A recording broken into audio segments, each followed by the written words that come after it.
The main limitation for keratoprosthesis are the chances after 5 years or longer to have a glaucoma. So the incidence of glaucoma tends to rise after that period of time, and it's something that we cannot control.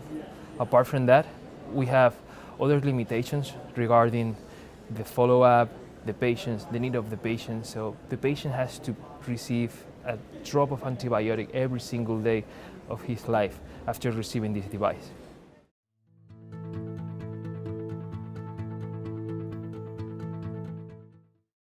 The main indications are basically all those situations where the patient cannot receive a new graft.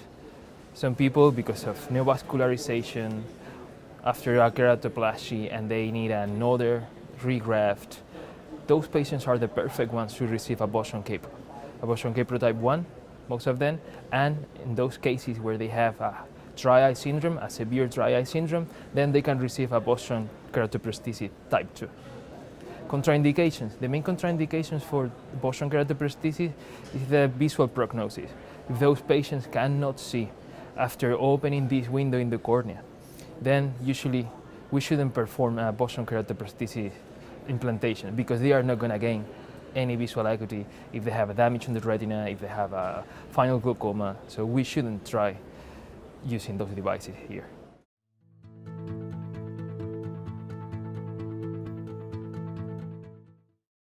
We have several major challenges for the kPro surgery.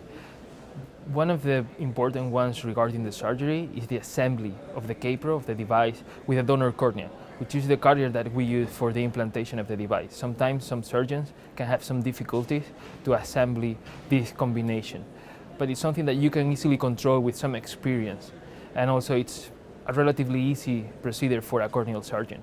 Apart from that, one of the major complications that you can have in the future and you need to control is those complications associated to the implantation of the Boston kPro in the patients. The follow-up that you need to control, all those complications that are going to appear in this patient, like increase in the pressure. You need to know how to measure the intraocular pressure with your fingers.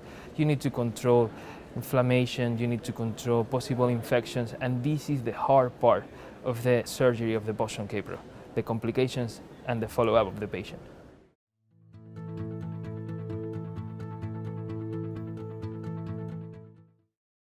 I think there are three main factors to optimize the implantation of the Boston kPro. One is the use of a conjunctival flap. You can put a conjunctival flap in this combination, so the kPro, the donor cornea, you implant that, and in case that you need an increase of vascular flow to improve the graft, to improve the biointegration of this combination, you can use a conjunctival flap to give that vascular flow, to give some kind of support and to protect that implantation.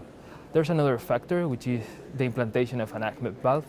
So because most of our patients are going to have an increase in the intraocular pressure, usually we implant at the same time an ACMEP valve to control that pressure. And apart from that, there's an important point that usually we don't take into account, which is to know the patient. We need to know when we need to indicate the Boston kPro. So before running a surgery, before implanting this device that it's going to mark the whole life of our patients, we need to know if that patient is prepared for that, if it's prepared for these follow-ups, if it's prepared, that patient, for having a drop of antibiotic every single day, because if not, then the surgery is going to be for nothing.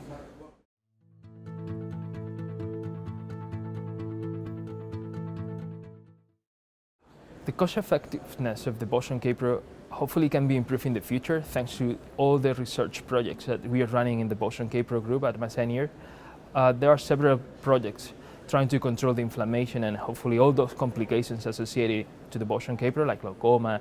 Hopefully we can control that prognosis and improve that prognosis for our patients.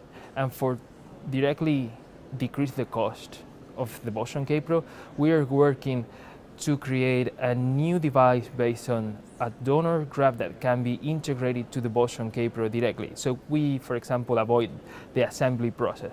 It could be the Boston kPro directly assembled to a donor graft, or hopefully in the future to xenografts or construct based on tissue engineering. So the surgeon, he's gonna receive just this combination that can implant directly without any other procedure. So we reduce the cost, the shipment, the storage, everything should be easier. And also we can associate other kind of measurements like gamma radiation that can improve the sterilization process and decrease also even more the cost.